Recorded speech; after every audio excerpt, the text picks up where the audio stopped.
What's going on, guys? It's Tony with Urban Girl Scout Media, living the dream as always, and we are coming to you today on, what was it, like March 5th or 6th, something like that. It's the first Saturday in March, to bring you a special Legacy Deck Tech video with one of my best friends, Sean White. He's going to talk about Stax.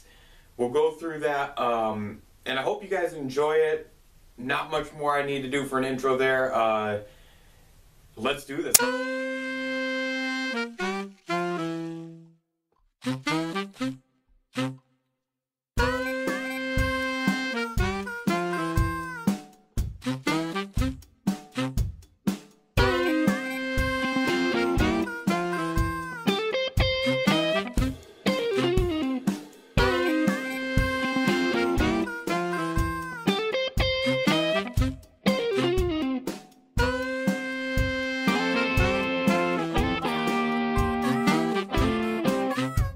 What's going on, guys? So we are on location today. This is one of my best friends, Sean White. We are going to talk about Legacy. That is right. We're going to talk about Legacy Stax. So I hope you're excited. This is going to be incredibly fun. This is something new for the channel. So if this is something you guys really like, make sure you're commenting or just let me know if there's maybe another deck within Legacy or EDH or those other formats you'd like. But today's aim is to talk about Stax. So first off, we got Sean here. How's it going, guys? And well, Sean, we're going to talk about Stax today, man. I'm really excited. It's a deck that's very near and dear to my heart. It was the very first Legacy deck I ever built. So, and that's actually one of the first things I wanted to ask is why, and we will do a deck tech and we'll do a bunch of things. Like I said in the opener before we cut to this, that there's a lot of stuff we're going to cover today. So one of the first things that I was actually curious about is why? Why this deck? Because Legacy's got a pretty diverse amount of styles of decks. Why do you want your opponent to play Magic is the question I ask. So for those that don't know, Stax is a prison-style deck, so you want to lock your opponent out with as many lock pieces as possible, and the goal is to have them not be able to play Magic. Cast any spells or have any permanents on the board is the perfect world. Yes. Lock your ass up. Lock down. The version I play is an old school version, white Stax. Some people call it Dutch Stax. There's different types of Stax decks. Armageddon Stax is probably the most popular, if you can say Stax is popular at all. The version I play is Humility Stax. I've played a couple other Legacy decks in the past. Death and Taxes is kind of your other white kind of control aggro style deck. It just doesn't do the same for locking people and your opponents out of the game. And really, like, it'd be fair to say that the recent bannings help both Death and Taxes and this deck. Oh yes, by far. I mean, you can't really find MTG top 8 Stax list. It's kind of an out-of-date deck, but it's got a cult following. A lot of people love the deck. Nobody loves it.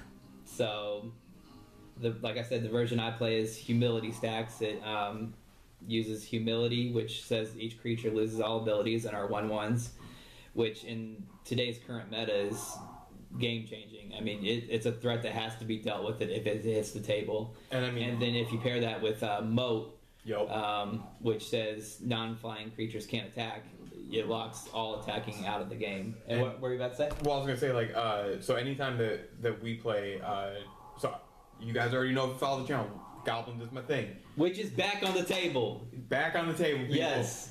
But, like, cards like Humility and Moat, you combo those up, it's over. And I mean, there's a lot of cards that fall in that, but you take away the ability of the creature and you're just doing some 1/1s. That's valuable. And just completely locks you out. And like you said again, you don't get to play Magic. Humility, I think, is by far one of the most underrated cards in all of Magic, especially Legacy. And that you turned me onto that a couple of years ago, right before the 2018 reserve list kind of boom and bust. You were like, this is a good card to get into. I've ended up buying like 4 or 5 of them just based on kind of the speculation that you gave me, some of that info, and then it turned out that's a pretty damn good Magic card. So that's pretty cool.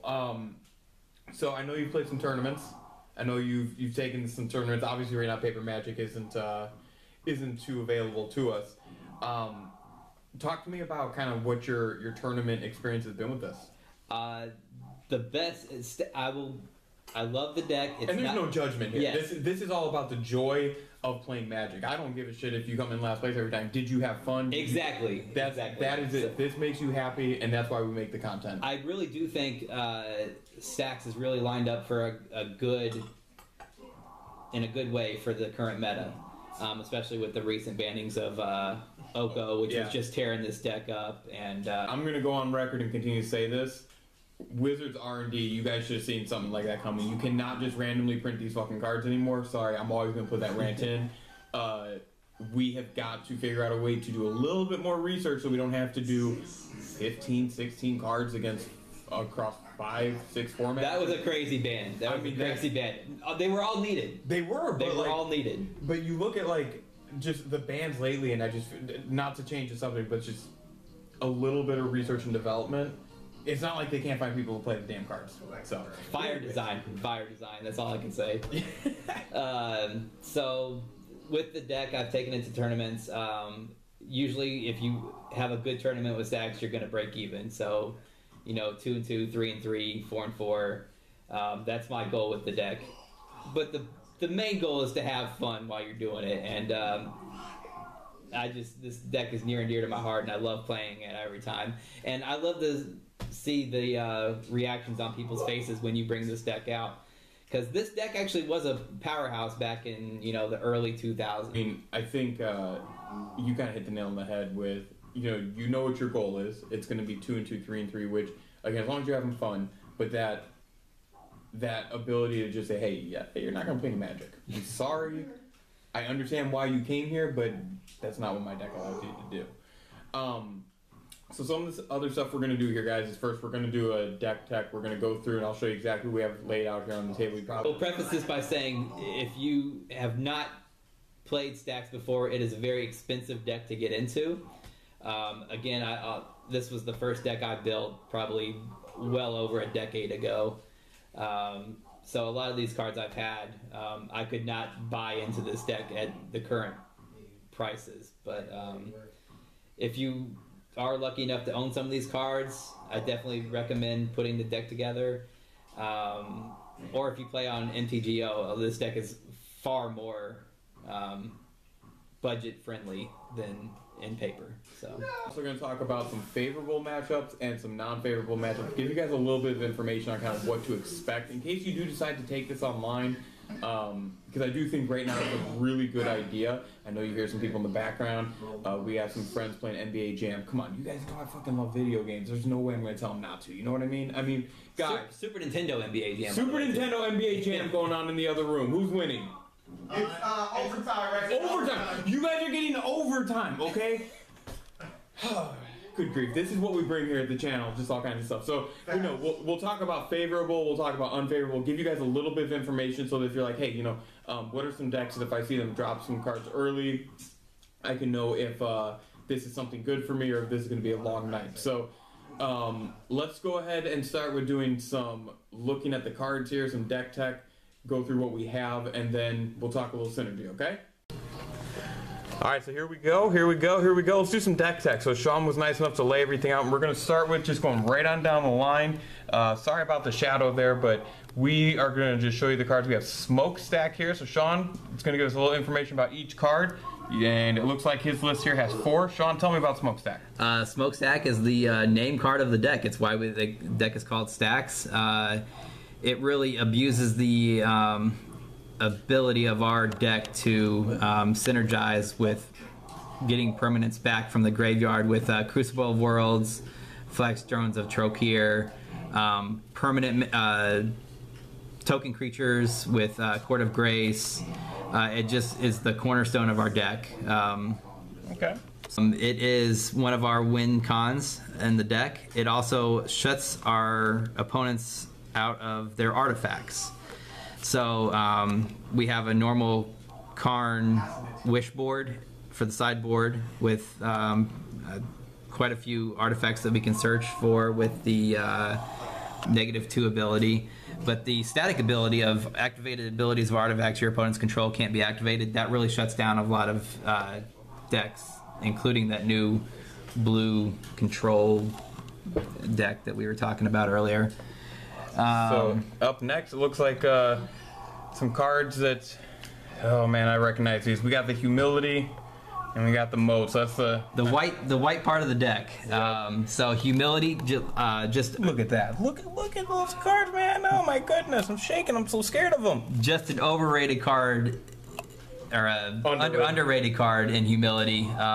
When it hits the board, you have to answer it, or else creatures aren't going to be doing much damage. Yeah, this ain't a collect call where you get the option. Like Humility comes out, it's you need to talk. Yes.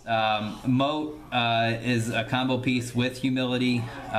Since we shut all the abilities off, the creatures lose flying, and then you will not be able to attack at all under Moat. Court of Grace.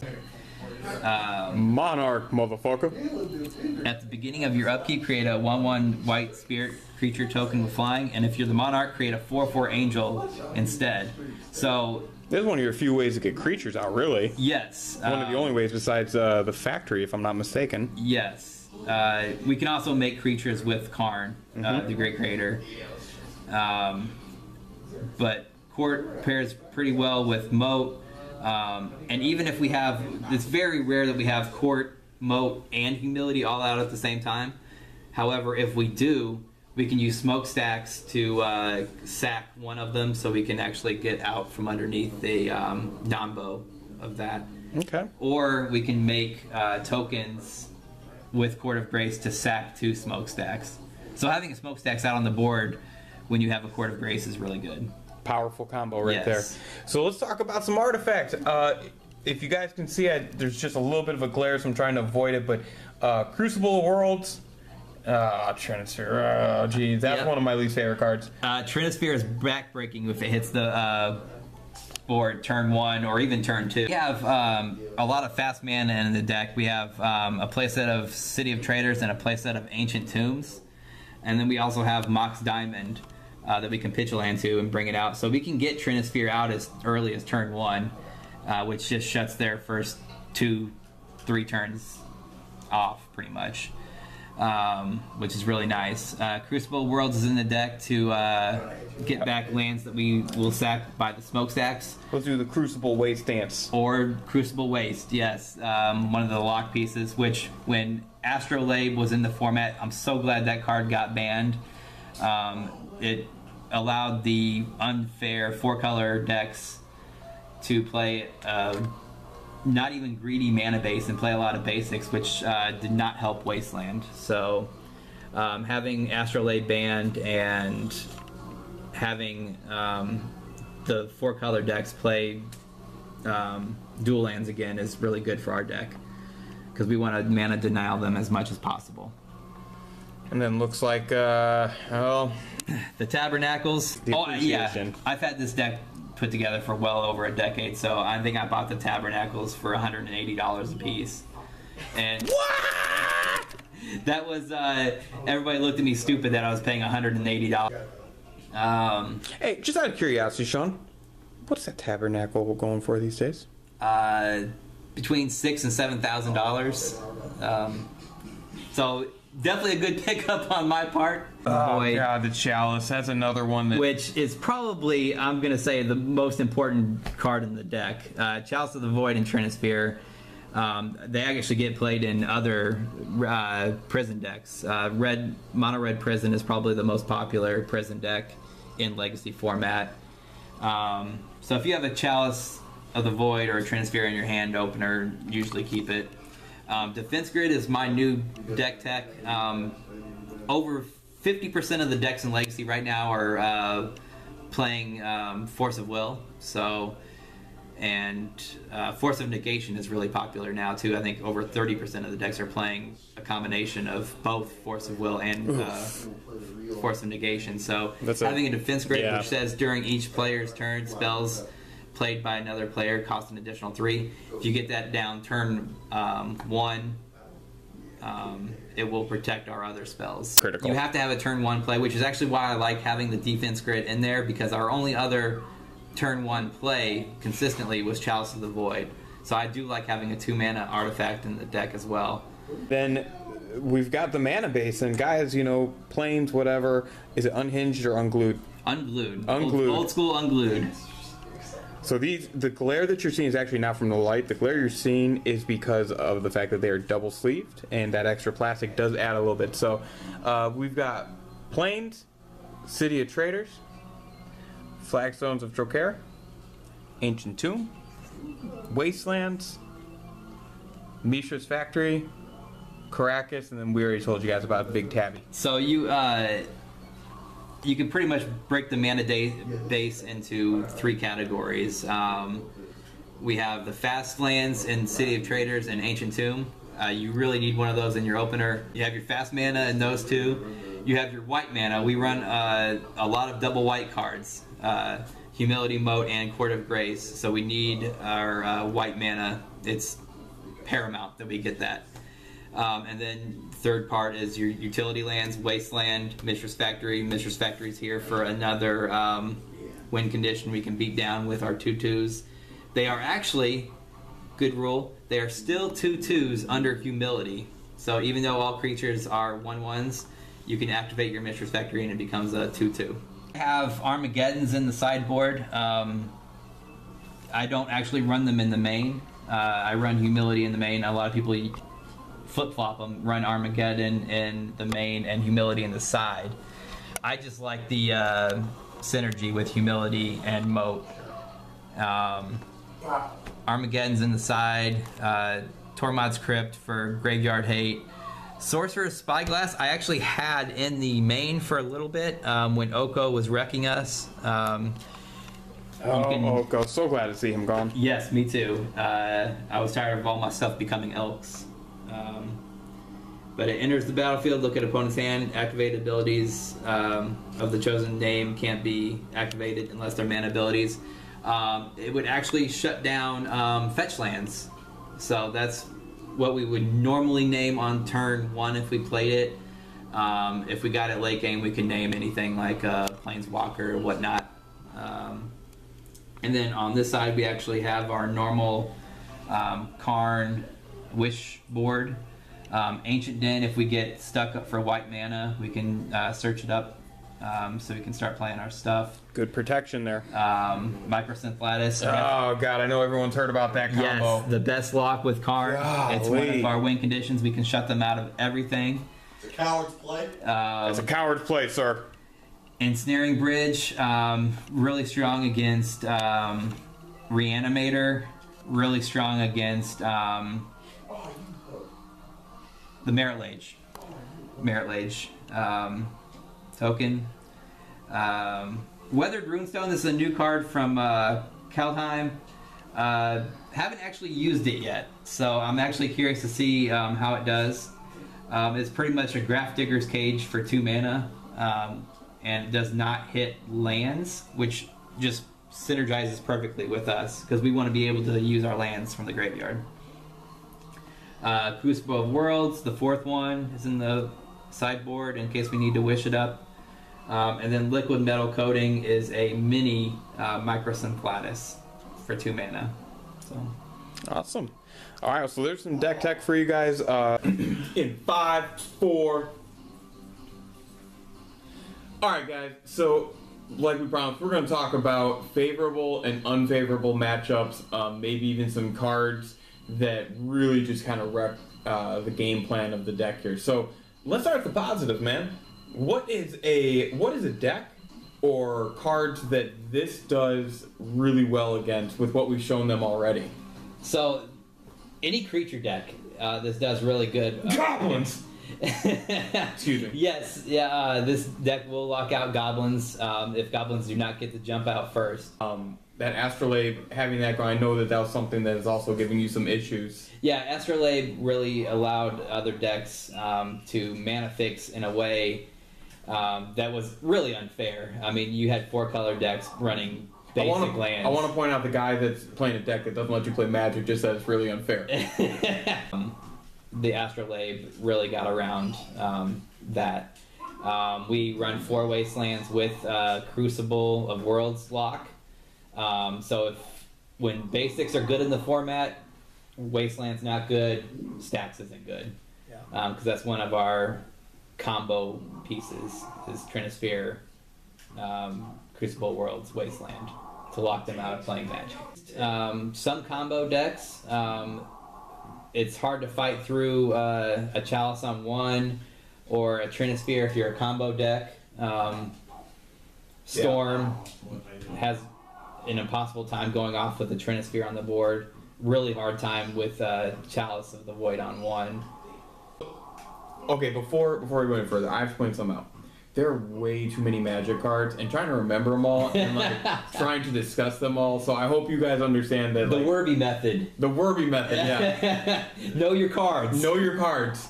If you've never seen The Grand, that is such a great movie. Like I feel like I make my wife watch that with me once every 2 or 3 months, and there's just so many great quotes. It's hilarious. It's not even a poker movie. That's what kills me. Like it's about poker, but. It's just, there's so much going on, and it's got a all-star cast. Anyway, so Echo of Eons, it shuts down, which is a really popular deck in the format right now. One deck that we talked about creature decks. One deck that this deck does not do good against is Elves. Which Elves are, if you're watching the market watch, I know too many Magic players are watching the market watch every weekend and some other stuff. Elf? That's my Saturday night. Yeah, that's my Saturday night or my Sunday morning. It depends on when it gets posted. Like Saturday night before I go to bed, or Sunday morning when I first wake up and have my coffee. I'm watching it in bed Saturday night, or when I wake up in the morning on Sunday. Yep. So that's what we got here for you guys. Kind of going all over the place. We still got NBA Jam going. They're playing a new game. Corner three. So this is awesome. If you guys like what you're seeing here. And if maybe you're like, hey, can you guys do another deck or whatever, let us know. We'll do some games at some point, get some stuff recorded, and we'll continue to talk about Legacy. It is a fun format. I love Legacy. It's by far my favorite format. I also have, like I said, Death and Taxes put together, and I also have Legacy Eldrazi. So yeah, guys, thank you so much, and thank you, Sean. It took a little bit of effort and time. We actually played basketball before this, so we're exhausted already. It's like 60 degrees in February. I mean, we're in Illinois. You're not going to get that. Yeah, so we're recording this on the last day of February in Illinois, and the plan was actually to just start this up, but then I'm like, it's 60 degrees outside, man. We have to get outside. Yeah, we don't get this. Like 2 weeks ago, we were snowed in. And negative 20 wind chill. Yeah, so like there was no conversation to be had. It was, we got to get outside. So you see my boys running the Chicago Bulls jersey. But no, thank you so much, man. This was awesome. And so there you have it. Good stuff there, right? If you guys enjoyed any of that content, if you enjoyed kind of that breakdown of a different format, I know I normally do like historic, and I've done that EDH pick a commander. I'm going to try and do a little bit more deck tech breaking down stuff. If you guys like any of that, let me know. As always, thank you so much for watching. You might notice a lot of Chicago Bulls love because we got Zach LaVine in the All-Star game, and you just saw 2 big-time Bulls fans. Let's go Bulls. Thank you guys. We'll see you next time.